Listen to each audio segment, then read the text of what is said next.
بسم الله الرحمن الرحيم اللهم صل وسلم وبارك وأكرم وأنعم على سيدنا وحبيبنا ونبينا محمد وعلى آله وصحبه وسلم تسليما عدد ما احط بعلمك وخط به قلمك وأحصاه كتابك ورضى اللهم عن ساداتنا أبي بكر وعمر وعثمان وعلي وعن الصحابة أجمعين وعن التابعين وتابعيهم بإحسان إلى يوم الدين. Amma ba'd, assalamu alaikum wa rahmatullahi wa barakatuh. Alors désolé, j'ai laissé la fenêtre ouverte. Il est possible du coup que vous entendez un peu de bruit. Cette vidéo que j'allais dire petite, je ne sais pas encore, on va essayer de se tenir à une demi-heure peut-être, Inch'Allah.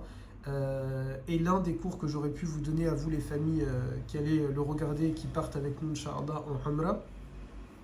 Et je me suis dit finalement, après réflexion, comme le départ est prochain, bi'idnillah, pourquoi pas vous le faire en vidéo. D'autant qu'il s'agit d'un cours sur le vocabulaire, contrairement aux autres choses que l'on voit dans les cours où il y a une discussion, un échange, où il faut développer peut-être l'explication. Ici, comme il s'agit simplement de vocabulaire, pour un mot, il y a un seul vocabulaire ou une seule chose à savoir. C'est peut-être plus simple de le faire comme ça en vidéo. Donc, mais bien sûr, n'hésitez pas si vous aurez des questions, comme toujours, à m'en faire part, bi'idnillah. Alors on commence avec le premier mot qui est Umrah. La Umrah, ça vient de l'arabe, du mot arabe i'tamara, qui veut dire aller visiter, accomplir une visite ou avoir l'intention de visiter. C'est en ce sens que dans le sens islamique du terme, dans le sens de l'islam, al-Umrah, c'est le fait d'aller visiter la Kaaba, ce qu'on appelle également le petit pèlerinage. La Umrah en langue arabe, on dit également c'est az-ziyaratu wal-qasd, c'est-à-dire c'est le fait de visiter, c'est la visite en elle-même et c'est l'objectif qui est visé également. En d'autres termes, dire je veux accomplir une Umrah, donc j'ai l'intention de visiter la Kaaba et lorsque je suis sur place, je ne respecte pas les conditions, je n'accomplis pas les rites, ou bien mon esprit est focalisé par autre chose, et bien à ce moment-là, je n'aurais fait que az-ziyara, c'est-à-dire que l'objectif visé, mais plutôt j'aurais fait que la visite, mais je n'aurais pas atteint l'objectif qui est visé, je n'aurais pas fait al-qasd. Et donc à ce moment-là, ça ne s'appelle pas une umrah. Une umrah, c'est donc az-ziyaratu wal-qasd. Et également, sa définition religieuse du terme, al-umrah, on dit أتعبد لله بالطواف بالبيت والسعي بين الصفا والمروة والتحالل منها بالحلق أو تقصير. C'est-à-dire, la Umrah, c'est le fait d'adorer Allah par le biais du tawaf et le sa'i, c'est-à-dire les allers-retours entre Safa et Marwa, et la sortie de la sacralisation, la sortie de l'état de Umrah, d'Ihram, à travers soit le rasage pour les hommes ou le raccourcissement pour les hommes et pour les femmes. Voilà pour le terme Umrah. Ce qu'il faut retenir de cette première définition, c'est donc quoi ? Je peux moi dire, j'ai fait une Umrah parce que je suis parti à Mecca, mais est-ce qu'elle est véritablement Umrah ? Elle est véritablement Umrah s'il y a az-ziyara, la visite de la maison sacrée, et s'il y a wal-qasd, c'est-à-dire que j'ai rempli l'objectif qui est censé être visé par ce voyage-là et par cette visite, qui sont bien sûr des objectifs spirituels et religieux. Le deuxième terme, c'est ce qu'on appelle al-manasik. Al-manasik, ça désigne l'ensemble des rites du pèlerinage et de la Umrah. Pardon, je devais juste noter quelque chose qui va être un peu plus simple pour la vidéo, de vous mettre peut-être les différents termes, où est-ce qu'on peut les retrouver. Donc, al-manasik, ça désigne l'ensemble des rites du pèlerinage et de la Umrah. On parlera alors de manasik al-hajj ou de manasik al-umrah. Par exemple, parmi les manasik al-umrah qu'on a déjà vu en cours et qu'on est en train de faire actuellement avec les différentes étapes, c'est le fait de faire al-rusul, ça fait partie des rites. Le fait de passer à travers la frontière symbolique qu'on avait dit al-miqat et qu'on va revoir dans cette vidéo-là. Ça va être le fait de tourner 7 fois autour de la Kaaba. Tout ça, toutes ces différentes étapes, ce sont ce qu'on appelle les rites, et bien c'est ça manasik al-umrah. Dans manasik al-hajj, vous aurez par exemple parmi les étapes le fait de dormir dans les tentes à Mina, le fait d'aller jeter des cailloux sur les 3 stèles qui représentent les 3 lieux où Shaitan est apparu. Vous avez ensuite le terme al-mas'a. Al-mas'a, c'est l'espace, la distance qu'il y a entre les deux monticules de Safa et Marwa. Vous savez, c'est quand, par exemple, pour les familles qui m'écoutent, lorsque je vous ai envoyé le petit défi sur WhatsApp en vous disant où est-ce qu'on est. Est-ce qu'on est de Safa vers Marwa ou bien on est de Marwa vers Safa? Eh bien, que vous soyez de Safa vers Marwa ou de Marwa vers Safa, entre guillemets, ce grand couloir, ce grand hall, eh bien, c'est ça, al-mas'a. C'est l'espace qu'il y a entre les deux monticules. Vous avez ensuite, pardon, le temps de noter à chaque fois chaque terme, il est à quelle minute. Vous avez al-hajarul aswad, la pierre noire. La pierre noire qui est tout simplement cette pierre qu'on a dit qui n'est pas terrestre. On avait déjà eu un cours sur ça. Elle ne vient pas de cette planète, mais elle vient d'ailleurs. Est-ce qu'elle vient du paradis? C'est la vie le plus fort, mais peut-être elle vient tout simplement de l'espace, une comète, une météorite, ou bien directement du paradis comme on le pense, et qui était à l'origine blanche, et à cause des péchés des gens, elle est devenue noire. Dans le hadith, le Nabi alayhi salatu salam nous demande de faire istilam. Istilam al-hajar al-aswad. Istilam al-hajar al-aswad, c'est quoi? C'est le fait de saluer la pierre noire. Comment? Soit en la touchant, soit tout simplement en la saluant dans sa direction. Puisqu'il n'est pas permis de se rendre jusqu'à al-hajar al-aswad en bousculant les personnes, en étant violent ou en causant un tort ou en opprimant qui que ce soit. Et donc, il faut simplement se dire, la récompense, elle est exactement la même que je touche ou bien que je la salue. J'ai exactement la même récompense. Se pose donc la question qu'on a déjà eu l'occasion de dire dans un des cours, pourquoi je veux toucher la pierre noire? Est-ce que je veux le toucher parce que ça me plaît, parce que j'en éprouve le besoin, ou bien ici il s'agit d'autre chose? Et il faudra faire attention à ce moment-là, est-ce que je le fais par orgueil, pour m'y croire, pour pouvoir répéter aux gens que j'ai réussi à la toucher? Allahu a'lam. Vous avez ensuite arkan. Arkan, on le traduit par pilier. Les piliers, de manière générale, dans notre religion, nous avons des piliers pour beaucoup d'adorations. Par exemple, nous avons arkan as-salat, les piliers de la prière. Nous avons, par exemple, les arkan dans la umrah, les arkan dans le hajj. Un arkan, un pilier, ça veut dire le arkan al-udu, etc. Ce sont des choses, si jamais je ne les fais pas, alors mon adoration ne passe pas. Mathalan, arkan as-salat. Dans les piliers de la prière, il y a le fait de commencer la prière en disant Allahu Akbar. Si je ne le dis pas, si je ne prononce pas Allahu Akbar, ma prière ne compte pas. Dans les piliers de la prière, vous avez par exemple le fait de réciter Surat al-Fatiha. Si la vidéo bouge parce que c'est le chat qui est en train d'essayer de passer derrière tous les écrans, en espérant qu'il ne me fasse rien tomber, Allahumma salli ala Muhammad. On était en plus en train de faire Hajar al-Aswad justement, la pierre noire. Moi c'est le chat noir qui est en train de m'embêter. Du coup, avec Arkan, on est en train de dire il y a le fait de réciter la Fatiha. Si j'oublie de réciter la Fatiha, alors ma prière ne passe pas. Et bien de la même manière, dans la Umrah et dans le Hajj, mais nous on est en train de focaliser ici sur le vocabulaire de la Umrah, eh bien il y a des choses, si je ne les fais pas, ma Umrah ne passera pas. Je peux me répéter pour me conforter dans mon esprit, non, Allah Ta'ala va me pardonner, Allah Ta'ala va le compter, Allah Ta'ala est Ghafurur Rahim. Ça ne passe pas, c'est pas moi qui dis que ça ne passe pas, c'est pas la majorité des savants qui disent que ça ne passe pas, c'est tout simplement le prophète sallallahu alayhi wa sallam qui nous l'a appris de cette manière-là.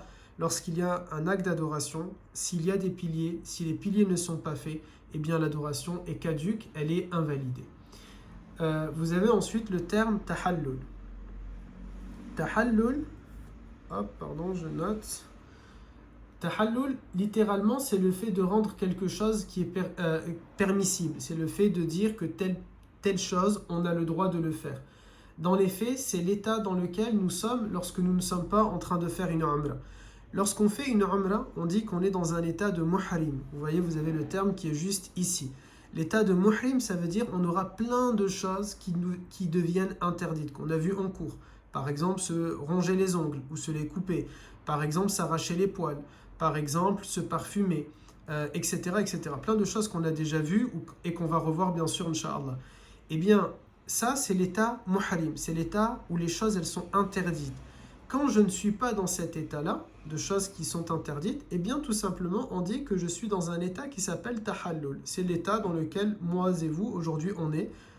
Quand je tourne cette vidéo à Montpellier chez moi, eh bien je suis dans un état de tahallul. Les choses me sont permises. J'ai le droit de faire tout ce que je n'ai pas le droit en temps normal dans l'état de sacralisation, dans l'état de la umrah. Bien sûr, tout ce que j'ai le droit de faire, tant que c'est légal vis-à-vis de la loi républicaine française et en même temps légal aux yeux de Allah Azza wa Jal. Ensuite, vous avez Baytullah. On est à 10 minutes 37. Je suis en train de noter chaque minute pour vous faire ensuite dans la vidéo soit plus simple à retrouver. Alors, Baytullah, c'est quoi? Baytullah, c'est bien sûr la maison de Dieu. Il s'agit d'un des surnoms qu'on donne à la Kaaba. Et ce terme, il ne signifie pas bien sûr que la Kaaba, c'est réellement la maison de Allah Azza wa Jal. C'est important lorsqu'on parle avec les enfants, par exemple Hafeda et Kader, s'ils nous écoutent, comme leur fille, Inch'Allah Ta'ala, viendra avec nous, c'est important de ne pas dire aux petits, à Kian, de dire « je vais partir voir la maison de Dieu ». Mais ça peut être le cas pour n'importe lequel d'entre vous, de ne pas, lorsqu'on explique de cette manière-là, c'est la maison de Dieu, la Kaaba c'est la maison de Dieu, il faut toujours expliquer alors. Il ne s'agit pas de la maison réellement. C'est pas, astaghfirullah, bien sûr, Allah Ta'ala ne peut pas être contenu dans la Kaaba. Donc Allah Ta'ala ne vit pas à l'intérieur. Mais c'est dans le sens que ça lui appartient. C'est dans ce sens-là. Si, par exemple, je dis... alors nous, on a l'habitude quand on... tout simplement, voilà, vous êtes un propriétaire. Vous pouvez être propriétaire d'un bien, mais que vous mettez en location, que vous mettez à disposition, ou bien tout simplement que vous n'utilisez pas. Et là, c'est l'agent immobilier qui va parler. Vous pouvez avoir plusieurs résidences, mais l'une d'entre elles sera votre résidence principale, c'est-à-dire celle dans laquelle vous vivez. D'autres maisons seront vos résidences secondaires, c'est-à-dire vous y passez un certain temps, et d'autres, elles sont mises en location, etc., etc. Ou bien, si c'est encore l'agent immobilier qui parle, parfois on peut être propriétaire d'un bien, on est propriétaire du bâti, mais on n'est pas propriétaire de l'usufruit. On ne l'utilise pas. Tout simplement, voilà, on ne l'utilise pas. Et je vais arrêter de parler d'immobilier, sinon je vais rester à vous en parler pendant longtemps. Baytullah, ça signifie que cette maison-là, elle appartient à Allah Ta'ala. Ce temple, la Kaaba, appartient à Allah Ta'ala, mais pas dans le sens où il vit. C'est plutôt un endroit, il faut le voir de cette manière également, c'est un lieu où les gens sont préoccupés uniquement par l'ibada. Ce qui fait que lorsqu'on sera devant la Kaaba, si j'utilise mon téléphone pour le monde de Dunya, pour appeler, pour m'y croire, pour me montrer que je ne prends pas la pleine mesure de ce lieu, eh bien tout simplement c'est comme si je retire en quelque sorte ce statut de propriété de cette maison qui appartient à Allah Ta'ala. Elle n'est plus la maison de Allah Azza wa Jal, mais elle est autre chose. Cet endroit a été bâti et construit uniquement pour que l'on puisse adorer Allah Ta'ala en ce lieu. Faire autre chose que l'ibada en ce lieu, c'est aller à l'encontre de ce que Allah Ta'ala nous le demande. La Kaaba aussi, elle possède plusieurs autres surnoms, en plus de Baytullah. On l'appelle également Al-Bayt, la maison. On l'appelle également Bayt al-Haram, la maison sacrée. On l'appelle également Al-Bayt al-Atiq, la plus ancienne maison. Al-Bayt al-Muharram, la maison respectueuse, et encore d'autres noms qu'on a pu lui donner. Ensuite, vous avez le terme Bir, qui signifie tout simplement un puits d'eau. Et on verra, on a déjà parlé de Bir al-Khatam, le puits là où la bague du prophète alayhi salam a été perdue, Bir al-Ghars, qui est cette eau avec laquelle on a lavé le corps du prophète alayhi salam, mais on va pas s'étaler sur ça. Vous avez ensuite le terme da'wa, c'est le fait d'inviter les gens à l'islam, et c'est également sa signification enseigner l'islam. D'une autre manière, on l'appelle en langue française la prédication, le fait de tout simplement parler voilà, et inviter les gens à la ilaha illallah, ou alors leur expliquer leur religion lorsqu'ils sont déjà musulmans. Vous avez ensuite le terme fard. Fard, ça veut dire obligatoire. Dans chaque acte que l'on fait, il y a des choses qui sont sunnah, qui sont recommandées, et il y a des choses qui sont fard, qui sont obligatoires eh bien la Umrah, elle a ces choses qui sont obligatoires. C'est quoi la différence entre le arkan qu'on a dit tout à l'heure et le fard? La différence, elle réside dans le fait qu'un arkan, donc qui est ici, si je ne le fais pas, l'adoration saute, elle ne passe pas. Le fard, c'est quelque chose, si je ne le fais pas, je peux garder la validation de mon adoration à condition que je me rattrape. Par exemple, dans la Umrah, on va rester que sur le thème de la Umrah, comme ça c'est un peu plus simple. Dans le cas de la Umrah, c'est une obligation pour l'homme de porter le vêtement blanc, l'ihram, lorsqu'il va traverser le miqat. Par exemple, avec mon écran, j'espère que ça ne va pas bugger. Admettons ici, cette ligne-là, ici, comme ça, voilà, tout ça, on va dire, c'est la frontière. Si je passe à la frontière ici du miqat, je dois porter mon vêtement blanc. Ça fait partie des obligations, des fards, des fara'id de la umrah. Si je dépasse la frontière et que je n'ai pas l'ihram, est-ce que la umrah compte? Elle comptera que si je m'arrête et que je vais mettre mon vêtement, je vais retourner à l'endroit de la frontière, je mets mon vêtement blanc et ensuite, à ce moment-là, ma umrah, elle va passer. La différence, si ce serait un arkan, c'est par exemple le pilier, ce serait de tourner 7 fois autour de la Kaaba. J'ai tourné que 6 fois. Et ensuite, je suis passé, j'ai fait Safa et Marwa. Ici, et ensuite, je sais pas, par exemple, je me suis rasé la tête. Je ne peux pas revenir et dire « Ah tiens, il me manquait un tour, je vais le rattraper. » Non, j'ai raté un des piliers, un des arkans de la Umrah. Ma Umrah ne compte pas. Mais il y a des choses, c'est fard, c'est obligatoire. Ça veut dire que si je me trompe, ça passe que à condition que je me rattrape. Les piliers, même si je me trompe, eh bien, ça ne passe pas. Si dans la prière, par exemple, j'ai oublié de dire Allahu Akbar, eh bien la prière, elle ne passe pas. Même si je vais m'en rappeler après, que je ne vais pas reprendre au niveau de mon erreur et continuer la prière. Non, ma prière, elle ne compte déjà pas, donc je recommence toute ma prière. Pour la Umrah, c'est exactement pareil. Il y a des choses, elles sont piliers. Si je ne les fais pas, la Umrah ne passe pas. Et il y a des choses, elles sont fard, elles sont obligatoires. Ces choses-là, on va aller voir bien sûr dans le cours, ne vous inquiétez pas. À ce moment-là, ces choses-là, si je me trompe, je peux rattraper mon erreur. Si je ne rattrape pas mon erreur, la Umrah ne passe pas. Si je rattrape mon erreur, la Umrah, elle reste valable. J'espère que c'est clair, mais ça m'inquiète au niveau du temps. Je vois on est déjà à 17 minutes. Donc les 30 minutes, je pense que ça va être mort, on ne va pas y arriver. Ensuite, vous avez le terme de, où est-ce que j'en suis, de Rasul. Alors le Rasul, on l'a déjà vu, c'est le fait tout simplement, je le dis très résumé, comme ça je ne m'étale pas, puisqu'on l'a déjà vu dans le cours, c'est en gros les grandes ablutions, pour le dire d'une manière petite, c'est le fait de faire une douche. Et souvenez-vous, ça sera obligatoire de le faire, on l'a vu dans le cours, pour les sœurs qui a été enregistré et pour les hommes en présentiel, il est obligatoire de faire al-Rasul après l'éjaculation, après les préliminaires et après les menstrues, le saignement chez la femme, les lochis ou bien les règles.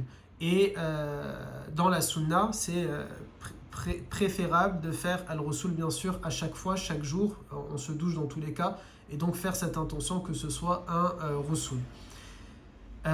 Et on a aussi dit, n'oubliez surtout pas que lorsqu'on fait le Rasul, de bien faire attention à ce que l'eau, elle touche l'ensemble des parties de notre corps, puisque c'est très important dans le cas de la Umrah, puisqu'on devra faire al-Rasul avant de commencer chacune des Umrah que l'on fera ensemble, Inch'Allah. Ensuite, vous avez le terme Hajj, qui est tout simplement le grand pèlerinage, et qui a plein de manasik, qui a plein, donc je ne traduis pas c'est quoi manasik, normalement ça y est, vous l'avez repéré, on l'a dit tout à l'heure. Le Hajj, c'est le grand pèlerinage qui a beaucoup plus de manasik que la Umrah. Ensuite, vous avez, hop, je note, 19 minutes 15, vous avez ensuite le Hijr Ismail.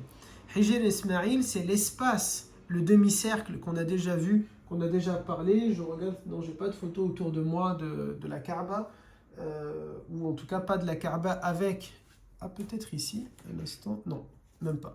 Donc, vous avez le Hijr Ismail, c'est le demi-cercle qui a devant l'une des faces de la Kaaba, et on a dit c'est l'intérieur en réalité de la Kaaba. Souvenez-vous, dans l'histoire de la Kaaba qu'on a vu ensemble, de base la Kaaba était totalement fermée, mais lorsque les Arabes de Quraysh ont reconstruit la Kaaba, Ils ont mis un point d'honneur à ce que ça se fasse qu'avec de l'argent halal, qui n'est pas issu de la vente d'alcool ou qui n'est pas issu de la prostitution. Et faute d'argent suffisant, ils n'ont pas pu reconstruire la Kaaba dans son intégralité. Et il est donc resté ce petit espace. Inch'Allah ta'ala, je ne sais pas si on arrivera à prier à l'intérieur du Hijr, on espère, faites dua. Et si c'est possible, alhamdulillah, c'est comme si vous aurez prié à l'intérieur de la Kaaba. Il y a ensuite le terme ihram. Le terme ihram, c'est la somme de deux morceaux de tissu qui sont portés par les hommes. C'est-à-dire, c'est l'addition de deux morceaux de tissu que l'homme va mettre. Celui du haut et celui du bas. Celui du haut, normalement, il était plus loin, il était ici. Oula, j'ai dit Issa. Il était ici, mais je peux le dire dès maintenant. Il s'agit du rida. Et l'autre, il est ici, c'est le izar. Comme ça, moi, je les aurais fait dès maintenant.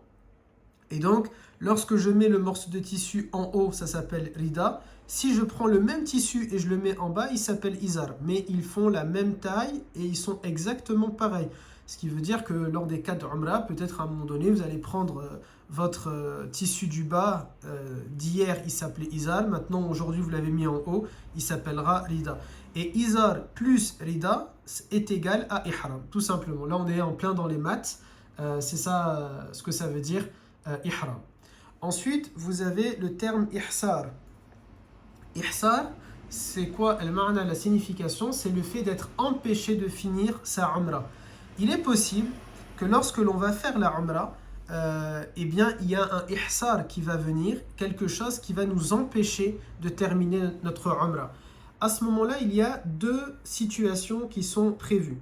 Soit vous avez fait simplement l'intention de commencer la umrah en disant simplement Labbaik Allahumma bi umrah, ou bien Labbaik Allahumma umrah, ou bien Labbaik Allahumma umrah an, et vous dites le prénom de quelqu'un, par exemple Labbaik Allahumma umrah an Ayman rahimahullah, Labbaik Allahumma umrah an Tawfiq rahimahullah, etc.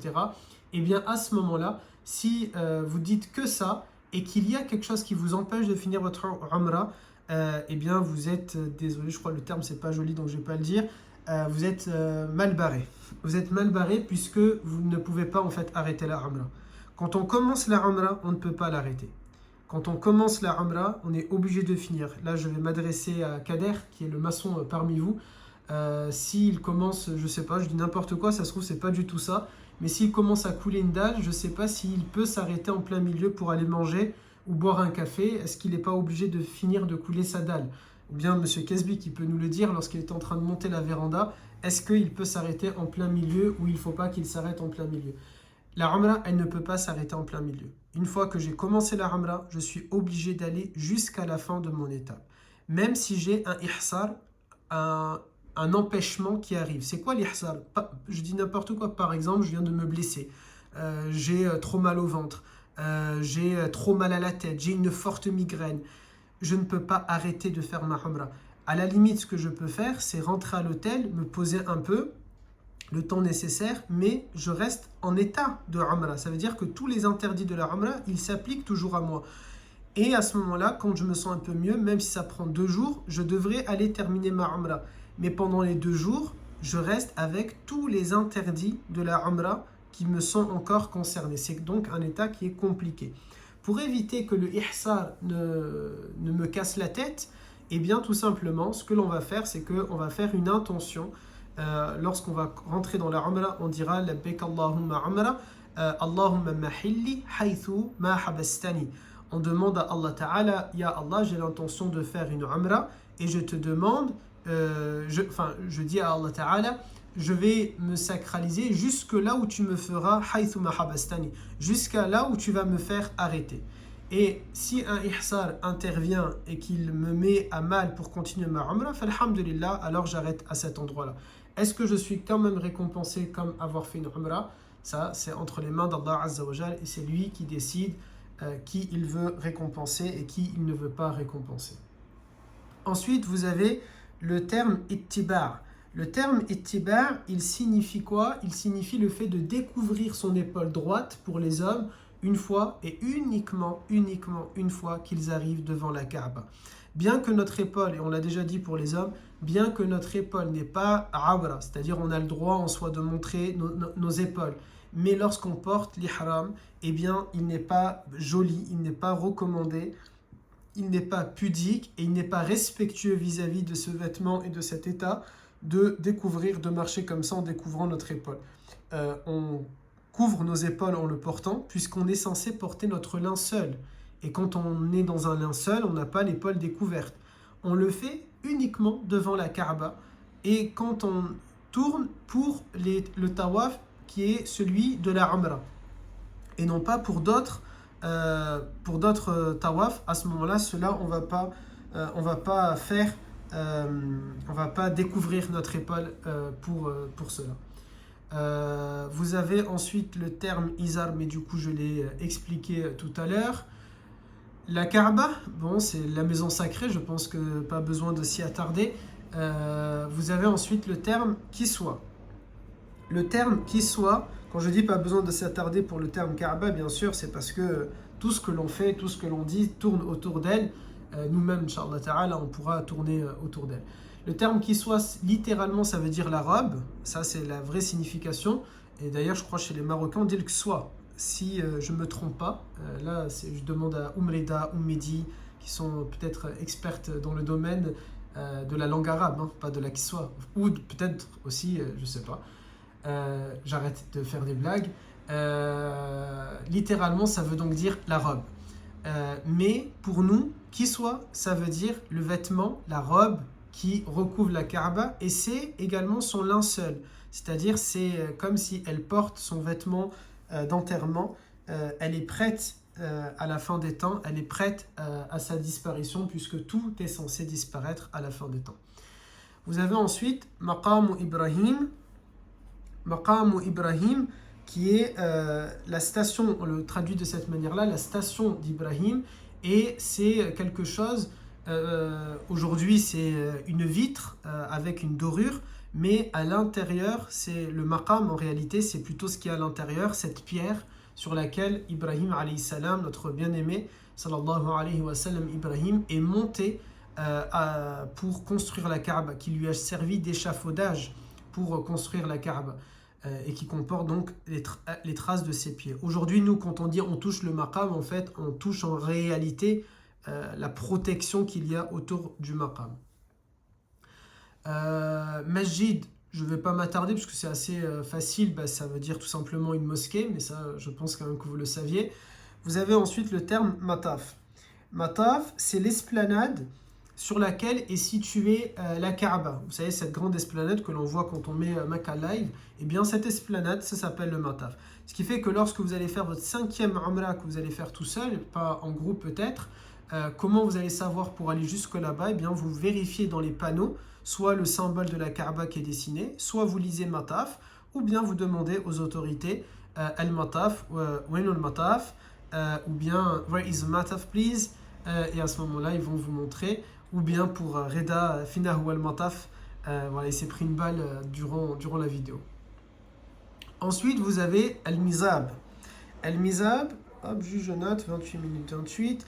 Le Mizab, c'est la gouttière de la Kaaba, c'est-à-dire là où l'eau, elle tombe, et en bas de la gouttière, les du'as sont plus à même d'être exaucés que dans d'autres endroits. Il y a plein d'endroits comme ça dans l'enceinte du Masjid al-Haram, de la mosquée sacrée, et en bas de Al-Mizab, ça en fait partie. Vous avez ensuite les miqats. Alors bien sûr les miqats, on va y revenir un peu plus longuement, Inch'Allah. Je crois qu'on l'a déjà évoqué de mémoire également, mais ce sont symboliquement la frontière qui délimite la ligne à partir de laquelle celles et ceux qui veulent faire une umrah doivent formuler leur intention. Au-delà, si je reprends ici mon exemple, si ça c'est le... voilà, pile poil, au terme du miqat. Alors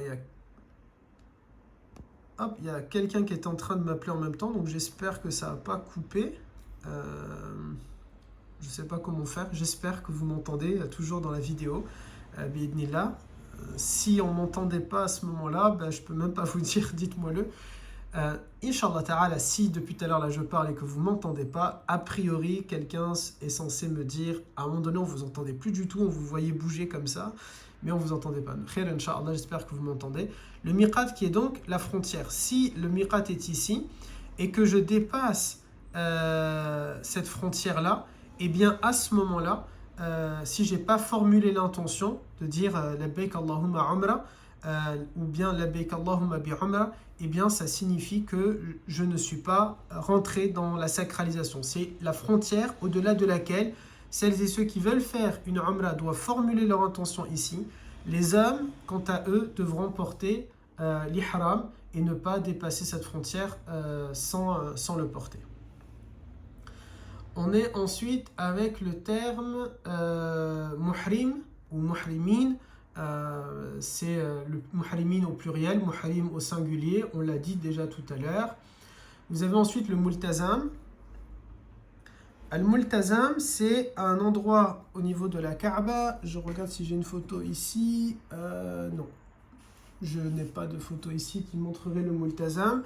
Al-multazam, on a déjà dit, c'est l'espace qu'il y a entre la pierre noire et la porte de la Kaaba, et qui est un endroit spécifique où les du'as sont comme al-mizab, plus susceptibles d'être acceptés par Allah Ta'ala, et il faut faire un geste particulier, c'est-à-dire coller notre poitrine, nos avant-bras et notre joue, quelle que soit la joue, mais idéalement la droite, sur le multazam. Ça s'appelle le fait de faire ce multazam-là.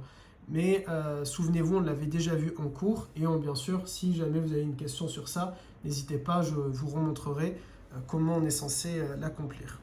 Vous avez ensuite Mutawif. Mutawif, c'est le guide religieux durant les rites du Hajj et de la Umrah. La Qibla, c'est tout simplement, on ne va pas s'y attarder, puisque vous connaissez, c'est la direction de la prière.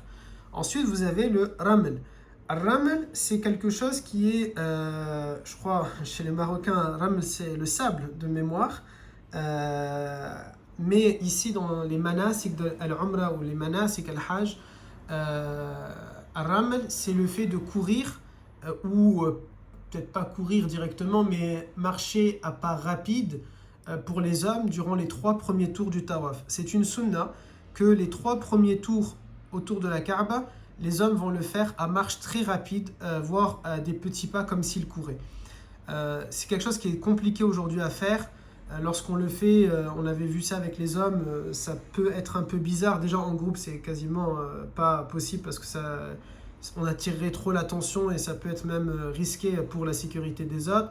Quand vous le faites seul, il faut vraiment trop slalomer, et on le voit, les garçons qui m'ont accompagné en Umrah, lorsqu'ils le voient, ça peut être très vite gênant pour les gens qu'il y a autour, à moins vraiment que le mataf soit très vide, peut-être, mais sinon, voilà, c'est une sunna, c'est pas une obligation que de le faire. Le rida, on l'a dit tout à l'heure. Le rukn. Al-rukn, c'est quoi? C'est un coin. Voilà pourquoi on parle par exemple de rukn al-hajar al-aswad, le coin de la pierre noire. Ou bien on va parler de al-rukn yamani, l'angle yéménite, al-rukn al-iraqi, al-rukn al-shami, l'angle, c'est le coin syrien, le coin irakien. Pourquoi? Parce que c'est en direction de l'Irak. Le coin du Sham, pourquoi? Parce qu'il est vers Jérusalem ou vers Damas. Le coin yéménite parce qu'il est en direction du Yémen, etc. Et donc les rukuns, ce sont les différents coins de la Kaaba. Vous avez ensuite le sa'i.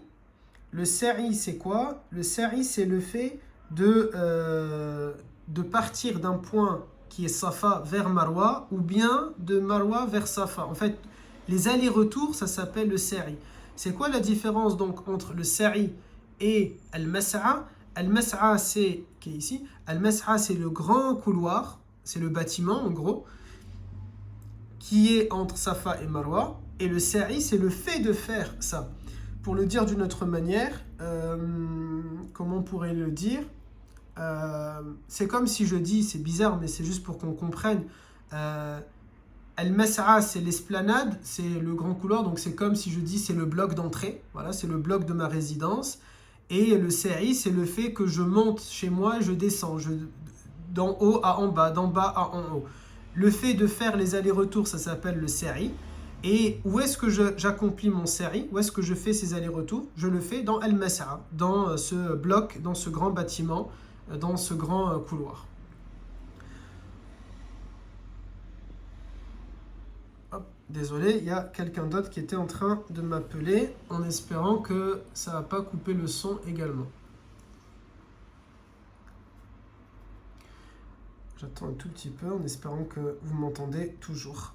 J'espère là aussi que si on n'entendait plus rien, vous allez me signaler qu'à ce moment-là, on n'entendait plus rien. Vous avez le terme shout. Shout, ça veut dire un tour. On fait donc sab'a shout autour de la Kaaba, 7 tours, tout simplement. Ça signifie cela. Mais ça veut également dire shout, une allée. Donc on fait également 7 shout, sab'a shout, bayna Safa wal Marwa. Ça s'appelle des allées. Le fait de faire les allers-retours entre Safa et Marwa, ça s'appelle le sa'i. Et une allée entre Safa vers Marwa, c'est un shout. Donc 1, 2 shouts, 3 shouts, 4 shouts, 5 shouts, et ainsi de suite. Eh bien, une fois qu'on a fait, le fait de faire ces shouts, ça s'appelle le fait qu'on fait le sa'i. Et comment ça s'appelle une allée? Un shout, tout simplement. Bien sûr, rassurez-vous, vous pouvez très bien, la Umrah est valide, même si vous ne connaissez pas la définition de ces termes-là. L'essentiel, que vous êtes en train de respecter les arkan, les piliers, vous êtes en train de respecter al-manasik, al-umrah, manasik, al-hajj, que vous êtes en train, vous avez l'intention de faire la Umrah, que vous savez c'est quoi au moins la Umrah, et que vous l'accomplissez. Et après, le reste, c'est tout simplement pour votre culture religieuse et avoir du vocabulaire. Ensuite, vous avez le terme sunnah. Hop. Le terme sunnah, c'est le fait de suivre tout simplement les pas du prophète, alayhi salatu salam. Et de manière générale, la sunnah, ce sont les paroles, les actes et les approbations du prophète. Ce qu'il a dit, j'accepte ou je refuse ça, ça s'appelle sunnah. Ce qu'il a dit, c'est sunnah. Et ce qu'il a fait, c'est également sunnah. Vous avez ensuite le tahlil. C'est le fait de dire la ilaha illallah. Donc le tahlil, le fait de répéter la ilaha illallah. Et c'est quelque chose qu'on a le droit de dire en même temps que la talbiya. Quand on dit, voilà, comme ça je dis également c'est quoi la talbiya. Lorsqu'on est en train de dire labbaik Allahumma labbaik, labbaik la sharika laka labbaik, innal hamda wa ni'mata laka wal mulk la sharika lak. Ce sont les paroles que l'on répète lorsqu'on est en train de faire notre umrah avant de voir la Kaaba. On répète le plus possible la talbiya, mais on a également le droit de dire at-tahlil tant que le tahlil, le fait de dire la ilaha illallah, est inférieur au nombre de fois où on a fait la talbiya. Vous avez ensuite tawaf al-qudum. Tawaf al-qudum, c'est le tawaf de salutation. C'est le premier tawaf que vous allez faire lorsque vous allez arriver. Ce tawaf-là, tout simplement, voilà. J'allais rentrer dans de grandes explications, ça sert à rien. Tout simplement, c'est le tawaf d'arrivée. C'est le premier tawaf de la Umrah. Dans la Umrah, il n'y a que tawaf al-qudum. Ensuite, dans le Hajj, il y a plusieurs tawafs. Et le tout premier d'entre eux, il s'appelle aussi tawaf al-qudum. Ensuite, vous avez le terme tauba. La tauba, c'est le fait de demander pardon à Allah Azza wa Jal, et c'est quelque chose qu'il vous faudra extrêmement faire, énormément faire, lorsque l'on sera en Umrah, mais bien avant. C'est le fait de se repentir à Allah, et cela nécessite un regret sincère, la promesse de ne plus recommencer, et une prière de 2 rak'a, auquel il faudra ajouter de réparer son tort auprès d'autrui, si jamais le péché il a été commis envers quelqu'un. Et certains péchés, on l'a dit au dernier cours, si vous vous souvenez bien, ils nécessitent des kafaras, c'est-à-dire des actes expiatoires. Par exemple, si je jure et que je mens, je dis Wallah et j'ai menti, je ne peux pas simplement faire une tauba en regrettant, en demandant pardon et en faisant une prière de 2 rak'a et c'est fini. Je dois rajouter à ça le jeûne de 3 jours. Je dois jeûner pendant 3 jours. Et 3 jours, c'est le minimum. Certains ont dit que c'était beaucoup plus que ça, mais je reste sur la facilité des 3 jours pour ne pas vous alourdir d'inquiétude. Vous avez ensuite le terme wadi. Wadi, c'est une vallée. Souvenez-vous, on en a déjà parlé comme Wadi al-Qanat, qui est une des vallées, ou bien Wadi al-Wada', Wadi al-Qanat, qui est une vallée dans laquelle il est Allahumma salli alayka ya sayyidi ya Rasulallah, Khalid ibn al-Walid, j'ai un petit doute mais il me semble de mémoire que c'est bien celle-là, où Khalid ibn al-Walid s'est caché. Vous avez Wadi al-Wada' où le prophète alayhi salam est sorti lorsqu'ils ont chanté Tala al-Badru alayna. Al-Udo, c'est les ablutions, ça normalement c'est connu. Et Zamzam, bien sûr, c'est le nom du puits sacré en islam dans lequel sort cette eau qui est, que l'on boit et pour laquelle il faut faire certaines du'a.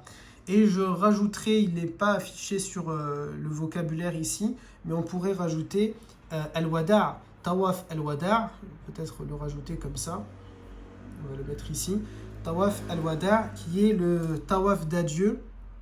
Et on aura l'occasion d'en reparler de ça dans un des cours, qui est en gros la dernière action que l'on fait à Makka. Une fois que l'on a fait Tawaf al-Wada', on tourne 7 fois autour de la Kaaba pour lui dire au revoir, nos adieux, en espérant et en faisant dua qu'on puisse y revenir un jour, Inch'Allah.